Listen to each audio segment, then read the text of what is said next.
Halo, selamat bertemu kembali di channel kelas IPA. Oke, pada video kali ini kita akan membahas pertanyaan-pertanyaan pada bab pewarisan sifat pada makhluk hidup ya, yaitu materi SMP kelas 9 semester 1. Materi-materi yang sudah kalian pelajari ya. Nah, dari materi-materi tersebut ada beberapa pertanyaan dari siswa-siswa yang sudah masuk ke kami, maka pada video kali ini kita akan membahasnya. Namun sebelum kita lanjut, ya silahkan bagi yang belum subscribe untuk di subscribe dulu channel ini ya, biar kita bisa lebih semangat untuk membuat video-video yang lain. Subscribe, like, and share. Oke. Baik, kita mulai saja pembahasan pada kali ini.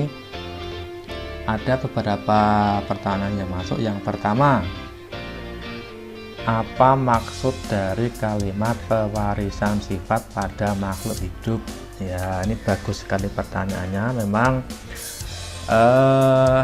kalau kita tidak memahami secara betul-betul, kita sulit dan mungkin belum paham tentang apa yang dimaksud dengan pewarisan sifat, yaitu bagaimana suatu sifat individu diturunkan pada keturunannya ya. Jadi pada materi ini itu dipelajari kenapa toh anak dengan induknya itu memiliki kemiripan sifat, apa yang membuat seperti itu ya kan. Pasti ada sesuatu yang membuat si induk dan si anak ini memiliki sifat yang hampir sama atau mirip ya. Jadi pada pewarisan sifat pada makhluk hidup itu adalah bagaimana suatu makhluk hidup itu mewariskan kepada keturunannya, mewariskan sifat-sifat yang dimilikinya kepada anak-anaknya. Nah, bagaimana prosesnya ya, kita pelajari pada materi tersebut gitu ya. Pewarisan dari kata waris ya, waris kan memberikan kepada keturunannya ya. Ya, mungkin itu saya kira sudah cukup jelas. Oke, kita lanjut pada pertanyaan yang kedua, apa hukum dari pewarisan sifat? Jadi pada pewarisan sifat itu untuk kelas 9 pada tingkat SMP itu mengacu pada hukum Mendel. Hukum Mendel itu ada dua.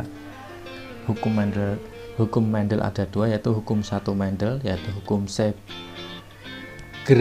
itu ya, itu salah ketik, segregasi atau pemisahan gen secara bebas, dan hukum dua Mendel atau hukum asortasi atau penggabungan gen secara bebas. Apa itu penggabungan dan pemisahan gen secara bebas itu?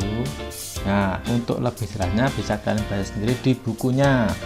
Di sini saya beri penjelasan sedikit, yaitu bahwa pada pembentukan gamet atau sel kelamin itu gen-gen itu berpisah secara bebas. Maksudnya bagaimana ya? Jadi tidak ada ketentuan tertentu pemisahan gen dalam pembentukan sel kelamin itu tidak ada kegiatan, jadi langsung langsung berpisah saja ya, bebas atau acak. Kemudian hukum kedua Mendel yaitu penggabungan secara bebas. Jadi saat proses fertilisasi atau bertemunya sel kelamin jantan dan sel kelamin betina, jadi gen-gennya juga akan berpasangan secara bebas atau secara acak ya. Jadi tidak ada ketentuan tertentu harus berpasangan dengan siapa, tapi akan berpasangan secara bebas ya. Mungkin itu secara garis besarnya seperti itu.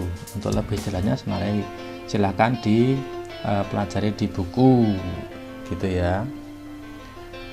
Lanjut ke pertanyaan yang ketiga, apakah yang dimaksud dengan hibrid ya? Mungkin hibrid ya, mungkin masih asing di telinga kita. Hibrid menurut arti katanya bisa persilangan, bisa perpaduan, bisa penggabungan, bisa perkawinan. Mungkin kalian pernah mendengar istilah mobil hibrid. Nah, maksudnya apa tuh mobil hibrid ya? Bukan mobil yang maaf, yang disilangkan, tapi mobil yang memiliki perpaduan atau penggabungan dua macam bahan bakar. Misalnya pada mobil-mobil yang sudah canggih itu ada bahan bakarnya bisa pakai BBM, juga bisa pakai listrik ya, jadi perpaduan antara dua bahan bakar. Nah, hibrid yang kita maksud pada pembahasannya adalah persilangan, juga saya ketik lagi maaf ya, persilangan atau perkawinan, yaitu ada dua kalau di tingkat SMP yang dipelajari. Mono hibrid, mono itu satu, jadi persilangan dengan satu sifat beda, dan dihibrid persilangan dengan dua sifat beda. Oke, seperti itu ya. Oke, secara sudah cukup jelas, kita lanjutkan ke pertanyaan ketiga. Apa ini? Oh, bagaimana bentuk kromosom ya? Atau kalau bentuk kromosom secara langsung saya juga belum pernah melihat ya, karena memang bentuknya sangat kecil sekali. Nah, tapi kalau kita cari di buku ya, bentuknya seperti ini ya Mas ya Mbak ya.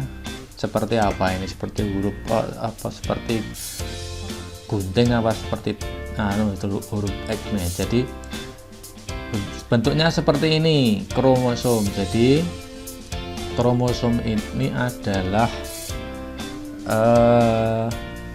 substansi yang ada di dalam inti sel, nah ini ya, yang membawa sifat kepada keturunannya. Nah, ini diuraikan ya, ini sel, kemudian dalam inti sel, kemudian dalam inti selnya ada kromosom. Nah, kromosomnya ini diperbesar ke sini, ini bentuknya seperti ini. Nah, bentuknya berpasangan seperti ini. Kemudian kalau kita lihat lebih kecil lagi ya, yang ini ada yang melungkernya adalah apa yang disebut dengan DNA atau DNA ya, atau asam deoksiribonukleat, deoksiribonukleik asid ya. Ini yang berperan dalam pembawa sifat kepada keturunannya. Jadi DNA, kemudian di dalam kromosom, kemudian kromosom di dalam inti sel ya. Gitu ya. Jadi bentuknya seperti ini, seperti tang atau seperti apa, ini berpasangan. Nanti ini kalau dalam pembentukan reklamnya akan berpisah tadi, seperti hukum Mendel tadi gitu ya, hukum Mendel tadi. Kemudian saya kira seperti itu ya, kurang lebih seperti ini gambarnya. Kita lanjut ke pertanyaan yang selanjutnya. Oh, sudah selesai, alhamdulillah.